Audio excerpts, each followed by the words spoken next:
Video 23, la santificación y la entrega de la vida.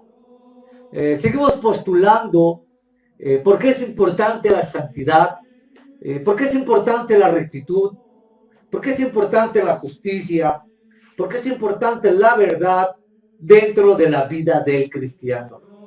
Hemos visto que Dios nos ha provisto de recursos espirituales para obtener esa victoria sobre el pecado y esa victoria sobre la maldad. Y hoy estaremos viendo cómo es posible todavía, si se valdría la expresión, agregar elementos superlativos para ayudarnos a vencer ese pecado y esa maldad que a veces tanto nos domina. Hemos visto que la oración, que el estudio de la Escritura siempre serán unos poderosos recursos para ayudarnos a vencer a la maldad. Pero hoy veremos un aspecto muy importante en esa lucha contra la iniquidad y sencillamente es nada más y nada menos que la palabra presentaos, que significa un compromiso total y de todo corazón. Para que no continuemos presentando nuestros miembros al pecado, necesitamos un compromiso de corazón, una entrega. No hay otra alternativa y no hay otro camino. Así de categórico es el texto original. Es decir, que yo decido, me dedico, me esfuerzo en las cosas espirituales para presentarme siempre recto delante de Dios. Es una decisión consciente, es un acto de mi voluntad plenamente consciente para agradar a aquel que me llamó a su luz admirable. La palabra presentarse significa una actitud de reconocimiento en un sacrificio espiritual a Dios, en respuesta a su misericordia, a su amor, a su favor, a todo lo que hemos analizado. Esto lleva obviamente la consecuencia que el creyente debe disciplinarse, es decir, no debe proveer para los deseos de la carne. Debe rechazar toda comunión con las tinieblas. Siempre se debe estar dispuesto a rechazar la impiedad. Es decir, las primeras manifestaciones del pecado antes de que produzcan los frutos amargos. El creyente en su naturaleza debe resistir el halago y la seducción del pecado. Es decir, grandes caídas tienen como explicación haber demorado el tratamiento en los primeros síntomas del mal. Es a lo que me refería en el video anterior. Si algo grave está ocurriendo en tu vida, es como síntomas de que algo grave estás haciendo. Entonces, para evitar una caída mayor, para evitar una hecatombe espiritual, pues es importante ponerle remedio en las primeras pulsaciones que el pecado te empieza a mostrar. Esto, afortunadamente, el Espíritu Santo y la Biblia, ahí la conciencia te empieza a avisar como una alarma, como una sirena de alerta, cuando algo empieza a ir mal o cuando estás a punto de cometer un pecado. Esto todos los creyentes verdaderos lo hemos pasado. Siempre hay sobre un aviso, siempre hay una salida, siempre hay algo externo, sobrenatural, que te impide el pecado. Y que a eso sobrenatural, a esa voz de la conciencia, a esos fenómenos extraños, a esos eventos, pues debes de hacer caso para evitar la caída en el pecado. Y todo esto no es más que el llamamiento de Dios a la santidad. Hay que reconocer que Dios está vivo y muy vivo y se manifiesta de diferentes formas, en diferentes circunstancias y a veces hasta por las cosas más mínimas te llama a la renuncia del pecado, a lo cual debemos estar muy alertas para reconocer esas señales y evitar, reitero, un catástrofe espiritual muy grave. El creyente Por tanto, debe estar bien consciente de que debe estar tomado de la mano de Dios en la Escritura y obviamente también en las verdaderas iglesias. Y aquí debo ser muy puntual. Yo había explicado en videos anteriores que muchas o la gran mayoría de las iglesias modernas, cristianas, evangélicas, pentecostales, carismáticas, no sirven para nada. Eso es una realidad. Pero también por ahí debería de existir una iglesia santa, una iglesia verdadera, una iglesia genuina, una iglesia llena del temor de Dios, en la que deberíamos de ir o recurrir continuamente para edificar la base de la fe. Yo nunca he dicho que el cristiano se deje de congregar. Sí he dicho que no se congregue en iglesias donde te piden diezmos, que no es una técnica moderna de robo, te están robando tu dinero. De los pactos es otra técnica donde te siguen robando el dinero, las promesas, las primicias y cuánta locura tienen, pues obviamente eso ya es sabido que son iglesias falsas. Pero sí deberíamos intentar buscar una iglesia sana, una iglesia santa, una iglesia recta, donde la palabra del Señor se proclame como debiera ser. Eso también es de vital importancia. Mi pelea, mi lucha, nunca ha sido contra las verdaderas iglesias cristianas. Yo aquí en México, desgraciadamente, no conozco una iglesia cristiana seria.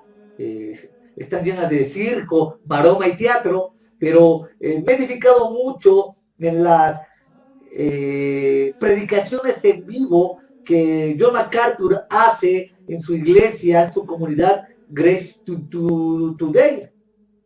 Entonces, si existe una iglesia sana, con un pastor sano, con un pastor lleno del temor de Dios, de la rectitud de Dios, con un pastor que teme a la doctrina real, pues es lógico que debemos de congregarnos. Reitero, yo nunca he postulado de una manera paranoica que no te congregues. Sí he dicho que no te congregues en iglesias insanas, por supuesto. No te vas a ir a congregar en una iglesia donde el pastor es un violador, donde el pastor es un tranza, es un corrupto y te roba el dinero y te lo disfraza como diezmos. Pues eso estamos viendo que es una locura, una insania mental. Pero si estamos postulando a que debemos buscar una iglesia recta, porque el creyente es deudor a la Biblia, el creyente es deudor a la oración, el creyente por supuesto es deudor al Espíritu Santo, que lo santifica, que lo afirma, que lo establece, que lo confirma en las verdades de la Biblia en esta edad presente. Eso también nos debiera de dejar y quedar muy, pero muy claro. El creyente se fortalece cuando aprende lo que la Escritura revela, que el Espíritu Santo está en él como una nueva fuente de energía espiritual. Para luchar contra el pecado hace falta toda la energía del poder de Dios. El punto fundamental es que cada vida cristiana es un milagro fundamental. ¿Por qué? Porque la vieja vida ha terminado, porque ahora el control pasa a manos del Espíritu Santo y porque ahora la cruz demanda la entrega de la vida. Lo que Cristo hizo en la cruz fue tan magno, tan glorioso, tan sublime, que todo el dolor que pasó él a través del Calvario para la expiación debería bastarnos para que en un sentido de gratitud sirviéramos a la nueva vida. Ahora yo me santifico porque sé que tú pagaste esos grandes pecados en la cruz y ese gran alto precio por mi maldad. Entonces, la manera de reconocer, de estar agradecidos con Cristo Jesús en lo que hizo en la cruz del Calvario es llevando una vida santa y recta. Los creyentes que crecen son los que encaran el conflicto entre la carne y el espíritu.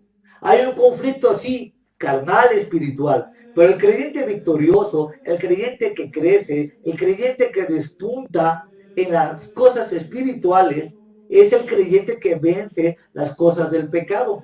Pero aquí no estoy hablando de que despunta a la fama, que despunta a la vanagloria, a la altivez, al espíritu. Hay gente que despunta, y es verdad, en las cosas espirituales, pero porque quiere ser pastor, quiere ser apóstol, profeta, patriarca, mesías, cuanta locura han inventado hoy. Ese no es el objetivo del triunfo sobre el pecado. El triunfo sobre el pecado, el objetivo principal es la comunión real con Cristo cuando nadie te ve. Cuando no eres observado, cuando solamente estás cara a cara en la majestad con Dios, es cuando realmente vale la vida de santidad y de rectitud, porque solamente estás agradando a aquel que te salvó. Nunca la Biblia apunta que los grandes gigantes espirituales fueron para ensalzarse o para gloriarse a sí mismos. Al contrario, los grandes hombres de Dios como Spurgeon, Finney, Moody, Wesley, fueron todos aquellos que rindieron una perfecta obediencia a Cristo y glorificaron al 100% la obra salvífica de Jesús en la cruz del Calvario. A veces me pregunto, ¿cómo es posible que cosas tan puntuales, tan primarias, deben ser enseñadas en estos vídeos? ¿Cómo es posible que no hemos logrado avanzar en las cosas del ABC del cristianismo?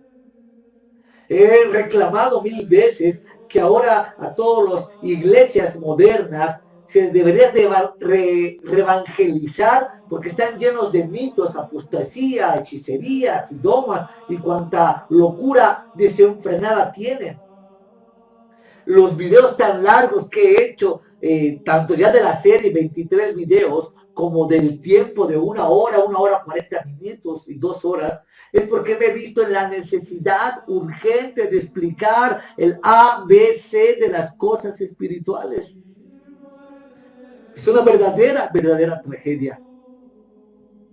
Y con todo, sigo grabando y sigo postulando porque me es una necesidad inherente en predicar el evangelio. Y Pablo decía, ay de mí si no predicaba. Mis videos no son vistos por grandes multitudes, yo lo sé. Mis videos no son virales como los grandes apóstatas, también me queda claro. Pero sin embargo, no por esto voy a bajar los brazos, voy a dejar de predicar, voy a dejar de enseñar y voy a dejar de vivir lo que tú estás viendo a través de la pantalla. El compromiso, sin lugar a dudas, es doble y sin lugar a dudas es fundamental. Hemos ganado, hemos sido enriquecidos en el Espíritu Santo, hemos vencido al pecado sin lugar a dudas incontables veces solamente por la gracia de Dios. Cuando un servidor ha vencido el pecado, cuando un servidor ha renunciado a la maldad, cuando un servidor ha renunciado a la impiedad, cuando un servidor ha renunciado a tanta iniquidad, es solamente porque la gracia de Dios habita en mí. Porque si por mí fuera, por Eduardo, sería el más terrible de los pecadores y el más terrible de los depravados. Pero siempre la gracia divina, siempre la misericordia divina, siempre el amor divino que me da la gracia, la fuerza, el apoyo, el sustento para hacer una vida recta y santa delante de aquel que me llamó. La victoria total y definitiva del creyente es en una mortificación para la carne. No hay otra. Hemos visto que la oración y que la Biblia son los refugios seguros para no estar cayendo continuamente en la maldad. Así que cuando te acercas a Dios, se podría decir que Dios reacciona de una manera positiva siempre a tu favor.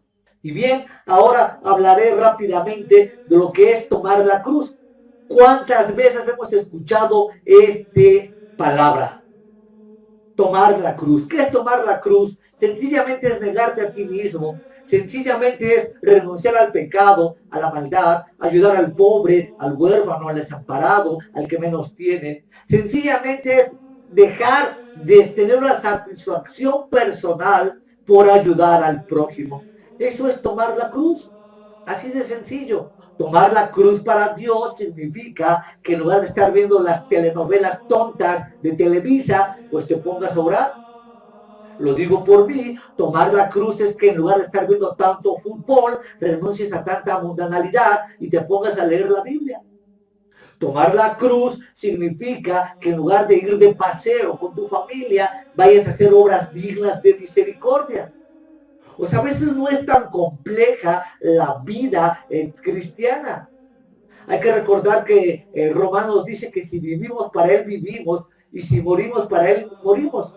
Sea que vivamos o que moramos, somos del Señor. Entonces, las cosas deben de apuntar, reitero, a no quebrantar la comunión con Cristo en la oración. Es que realmente esa es la clave de la vida cristiana. La clave de la vida cristiana no es que te congregues, no es que vayas a conciertos cristianos, mundanos, paganos, disfrazados de evangelistas. No es que escuches la música perversa de Marcus Witt, de Adrián Romero, y tú ya sabes todo eso, ya no es nuevo para ti. En la esencia, la clave de la vida cristiana es la intimidad con Dios, reitero, donde nadie te ve. Esa es la clave, el secreto del verdadero cristiano. Aquel que se deleita, aquel que es transformado, aquel que bebe de la gracia espiritual de Cristo en la oración cuando nadie te ve. Porque ahí somos desnudados delante de aquel a quien estamos rindiendo cuenta. Ahí no podrás engañar, ahí no podrás mentir, no podrás ser un hipócrita, un falsario, un mentiroso. No podrás llegar a Dios con cuentos de retórica. No podrás llegar a la presencia de Dios con un corazón equivocado, perverso, impío. Sabes perfectamente que si estás en un pecado, no hay de otra. O dejas tu pecado y tu maldad o te acercas para acercarte a Dios, o sencillamente no te acercas.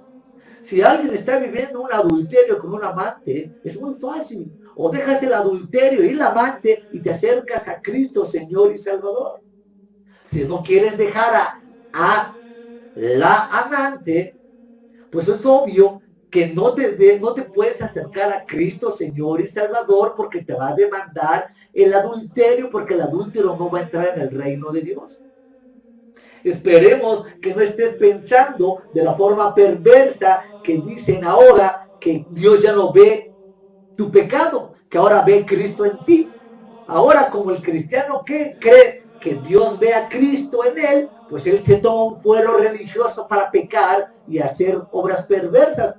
Al final de cuentas, Dios no ve tu adulterio. Dios está viendo a Cristo en ti y está justificando ese adulterio. O sea, qué manera perversa, qué manera terrible, qué manera engañosa de torcer las escrituras con el único propósito de justificar todo tipo de pecado y todo tipo de conducta y todo tipo de impiedad. Es muy grave. Entonces, estamos viendo que la santificación del creyente comienza en el secreto de la cámara de la oración. Por algo grabé primeramente los 4 vídeos de por qué no hay avivamiento de Leonardo Ravenhill, donde el primer avivamiento no es en la iglesia, el primer avivamiento no es en tu familia, el primer avivamiento es en tu alma, en tu corazón, en tu espíritu, en tu entrega, en tu lucha, para que tú, siendo una lámpara encendida, puedas alumbrar a los demás. Nunca se habla, y la Biblia de hecho no lo marca, que en los últimos tiempos va a haber un gran avivamiento y va a haber una gran cosecha mundial. Eso nunca ha dicho la Biblia. Al contrario, la Biblia sí afirma que en los últimos tiempos vendrá una gran apostasía. ¿Cómo puede ser librado de la terrible apostasía en la que vientos huracanados y torbellinos arrastran multitudes y a multitudes de cristianos o de falsos cristianos o de gente que se haga llamar cristiana? Pues sencillamente en la cámara secreta de la oración. ¿Quieres tú vencer al pecado? Ora. ¿Quieres tú tener paz? Ora. ¿Quieres tú tener la bendición de la comunión con Dios? Ora. ¿Quieres tú, inclusive se vale pedir por un trabajo? Ahorita que aquí en México estamos atravesando unas crisis terribles económicas y que tenemos que luchar para llevar el pan y el sustento a la casa, pues no nos queda otra más que con toda humildad pedir la ayuda del eterno Dios en ferviente oración. Reitero lo que dije en el video anterior. Somos derrotados continuamente a gran escala porque a gran escala no oramos. Esa es la gran clave. La vida victoriosa del cristiano se obtiene en la oración de rodillas, para que de rodillas el poder del Espíritu Santo venga al creyente y estemos venciendo continuamente el pecado. ¿Cómo lo sé? Porque un servidor lo ha hecho de esa manera y me ha resultado. Mis grandes victorias espirituales, mis grandes victorias, inclusive a veces contra el propio rencor de alguna injusticia en la vida vivida, las he obtenido de rodillas. No más de una vez me han corrido de los trabajos en profundas injusticias y he tenido que encomendar mi causa al fiel Creador de rodillas, esperando que la justicia del Señor se haga presente en sus tiempos y momentos y formas que Él así lo predetermine. No he dejado de orar por justicia, no he dejado de orar por la verdad, por la integridad, pero siempre de rodillas. Librados somos de grandes terrores en la cámara secreta de la oración. La aplicación incluye obviamente el proceso que transforma la mente. ¿Cómo se logra? Número 1, desvestirse del viejo hombre que ya analizamos. Y número 2, abrigarse o arroparse o vestirse del nuevo hombre que también ya hemos analizado. Es un binomio. Me despojo de mi viejo hombre natural y a la vez me revisto del nuevo hombre espiritual. ¿Cómo logramos el principio de vestirnos del nuevo hombre? Pues simplemente con la renovación del entendimiento, con la renovación de la mente, que la mente esté llena y esté ocupada de la Biblia. Por eso es importante leer y estudiar la Biblia todos los días, para que la imagen de Cristo, para que el pensamiento del cristiano sea conformado por la Biblia, por la Escritura, no por dichos y doctrinas de hombres elocuentes que muchas veces las han torcido para la propia perdición. La mente del cristiano debe estar conformada al Espíritu de Dios y ese Espíritu la conforma la Escritura. Los pensamientos de Amós, de Miqueas, de Joel, de Abdías, en los cuales yo he insistido persistentemente en la lucha contra la injusticia y contra la tiranía, es porque estos libros de los profetas menores hacen claramente ver que nuestra lucha debe ser siempre por la justicia y en defensa del pobre. ¿Cómo lo sé? Porque sencillamente he leído los libros de los profetas anteriores. Mi mente, sin lugar a dudas, está llena de versículos bíblicos y llena de Biblia y del pasaje o del mensaje principal de cada libro, porque he leído la Escritura. Sé que vendrá un día de lamento, de llanto, de tribulación, de tinieblas, de desesperación, de venganza, de ira, de castigo, de retribución de parte de Jehová de los ejércitos. ¿Cómo lo sé? Porque Sofonías habla del día de Yahvé. Si tú lees con atención el libro de Sofonías, yo podría decir que Sofonías es el resumen, es el englobamiento de todo el libro de Apocalipsis en cuanto a la ira y los juicios de Dios que vendrán sobre la humanidad. Podríamos hablar lo mismo del libro de Joel. ¿Cómo lo sé? Porque he leído el libro de Joel, porque he leído el libro de Sofonías, porque he leído el libro de Miqueas, de Nahum, de Habacuc, y puedo entender perfectamente que pide cada libro de la Escritura y qué narra cada libro de la Escritura. ¿Cuál es el tema principal del libro? Entonces, para poder llevar una vida de acuerdo a la mente espiritual que Romanos 8 tanto exige, pues necesita la renovación del entendimiento que se da en base a la Escritura. Por eso Pablo siempre hace el hincapié que no debemos dejar de ser llevados por vientos de doctrina, por hombres que con astucia emplean las estratagemas del error.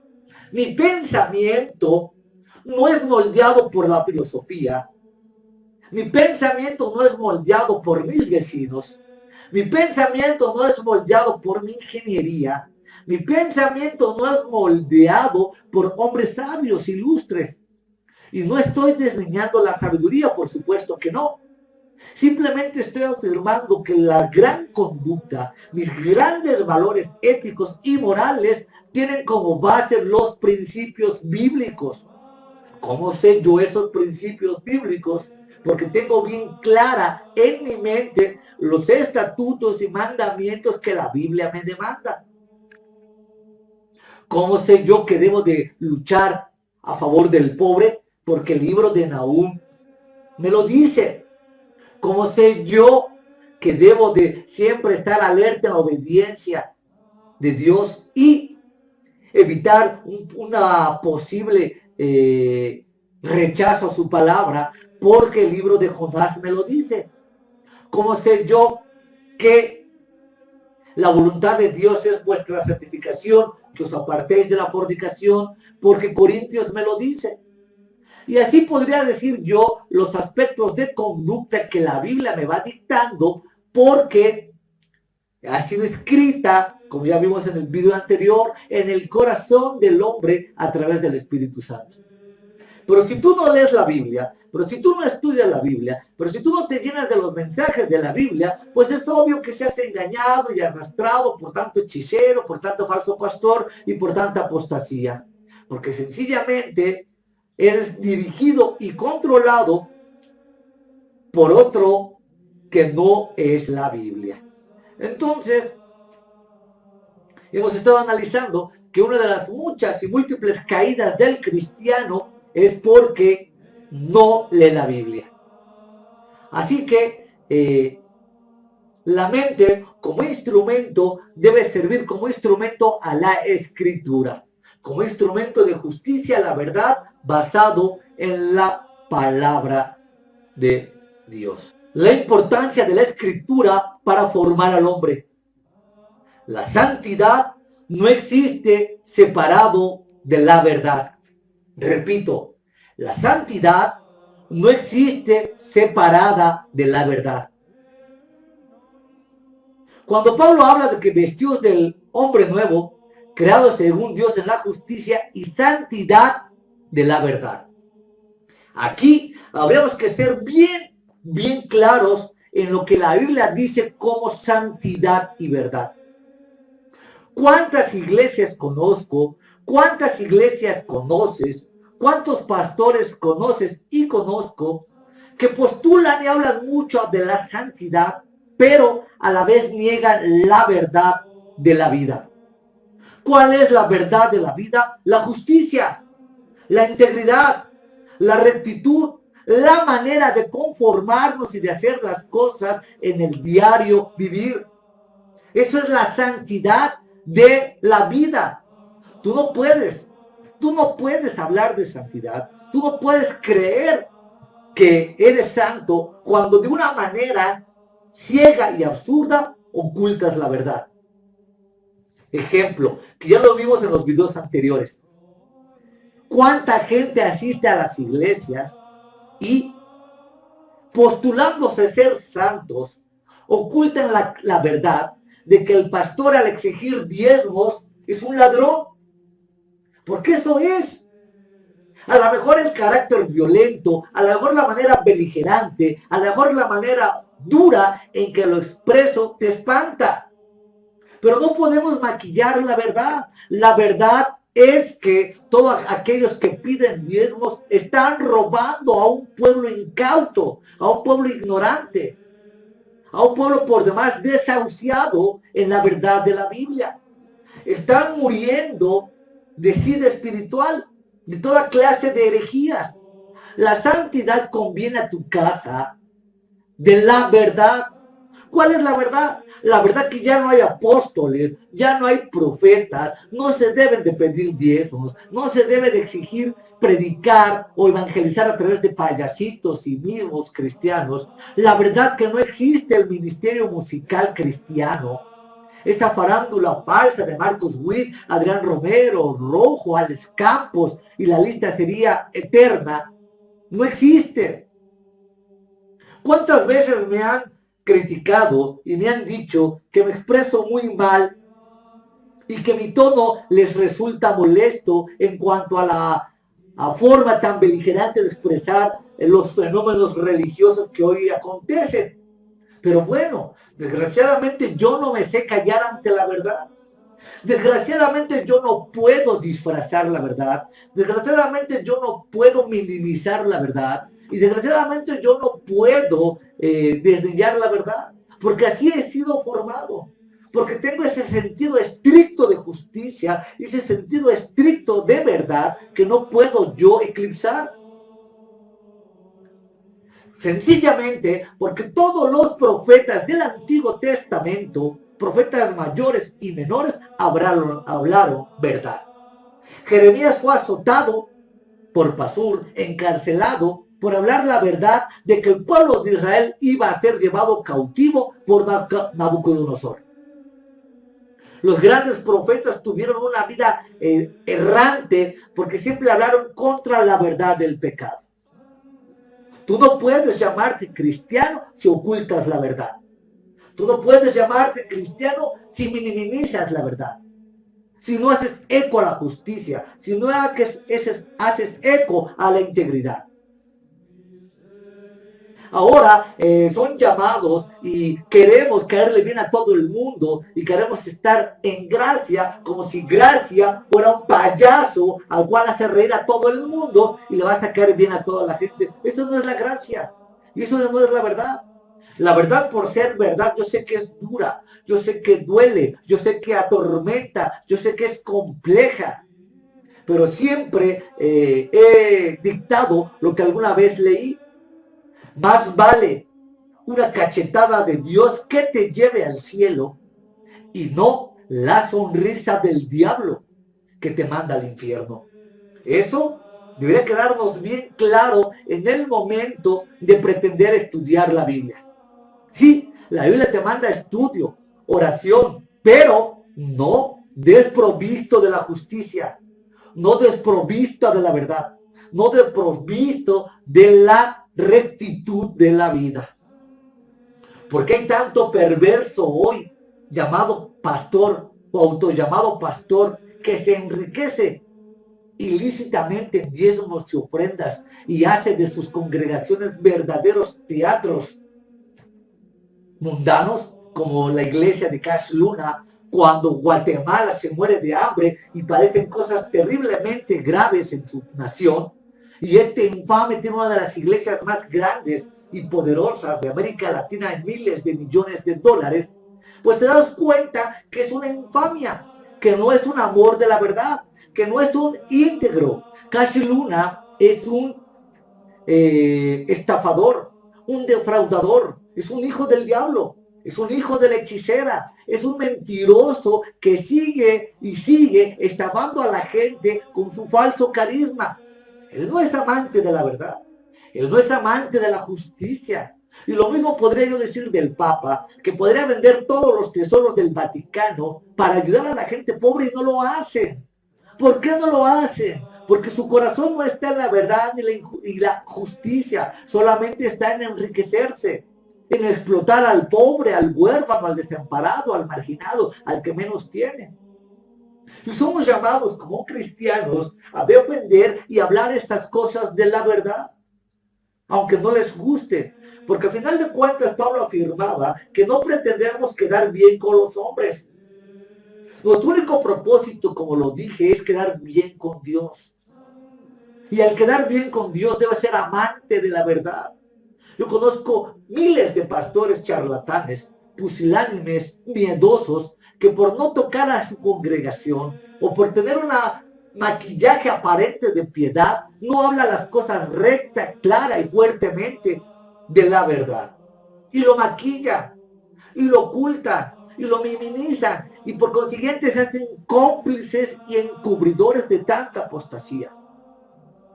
Si cada pastor de la iglesia en América Latina hablara la verdad y la justicia y se pusiera del lado de la Biblia, hace mucho hubiéramos terminado con tanta apostasía diabólica y satánica que está dentro de las iglesias.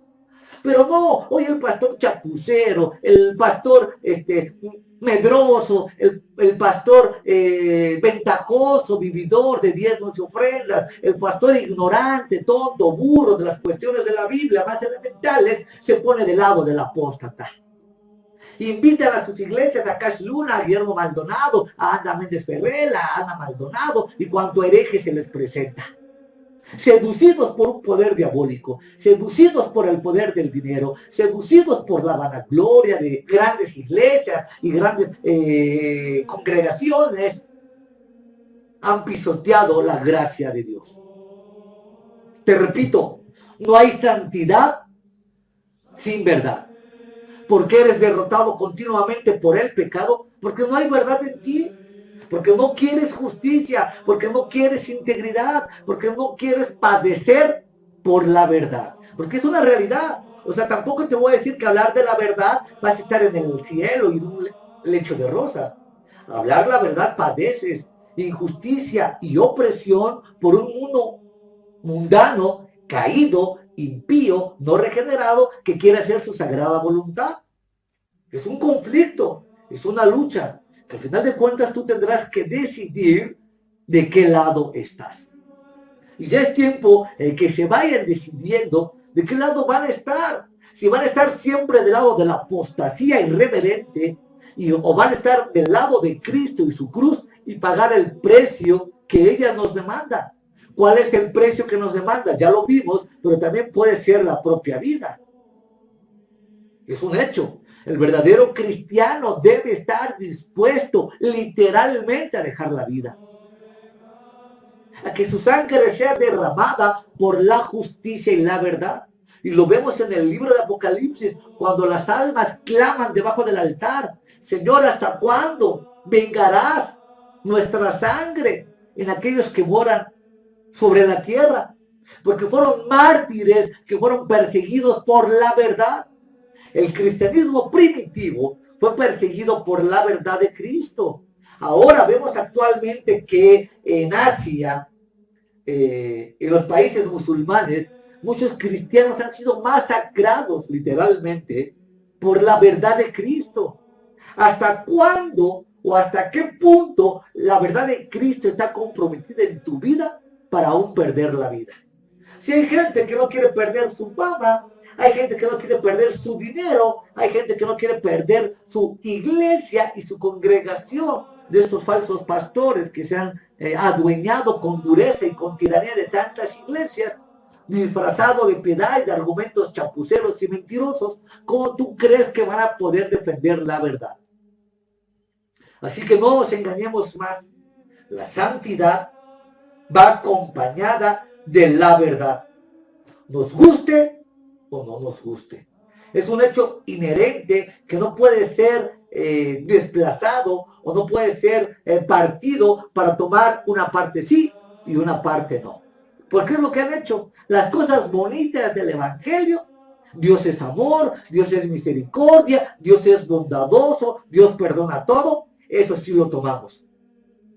Pero cuando te hablan de juicio, de castigo, de rectitud, de verdad, de integridad, eso ya no lo quieren tomar. Ahí sí ya se ponen bien, pero bien enojados y no quieren tomar las consecuencias prácticas de toda la verdad del Evangelio. Es una decisión personal. ¿A quién intentas agradar? ¿A Dios o a los hombres? Teniendo en cuenta que un día todos, me incluyo, veremos a Dios cara a cara y le tendremos que rendir cuentas. Y ahí no habrá excusas ni pretextos. Pablo decía que los razonamientos te defenderán o te justificarán en el día del juicio. ¿Por qué hiciste esto y esto y esto? Pues todo debe ser en base a la verdad de la santidad que Dios demanda. El creyente necesita depender del Espíritu de Dios para que le dé discernimiento espiritual, para entender la vida como una lucha, como un conflicto. Este conflicto abarca la lucha contra Satanás, contra el mundo, pero también contra la propia carne, porque son enemigos de Dios y del cristiano regenerado. Para que el Espíritu Santo pueda controlar la vida, se demanda del creyente un sometimiento a la palabra de Dios, un sometimiento a la Escritura y un entendimiento claro de la que la Biblia pide y exige de cada creyente. El único que puede derrotar el pecado y la carne es Cristo a través del Espíritu Santo, y esto hemos visto que se da a través de la oración y de la lectura de la Biblia. Termino con esto. Para que el pecado sea de una vez derrotado en la vida del cristiano, necesitamos urgentemente regresar al estudio serio de la palabra de Dios. No hay otro camino, no hay otra alternativa. O regresamos seriamente a la palabra de Dios, o cada día nos estaremos enfrentando a una apostasía cada vez más diabólica y a una apostasía cada vez más llena de impiedad, que da terror y espanto descubrir tanta apostasía. No hay otra alternativa. Regresemos pues a la palabra de Dios.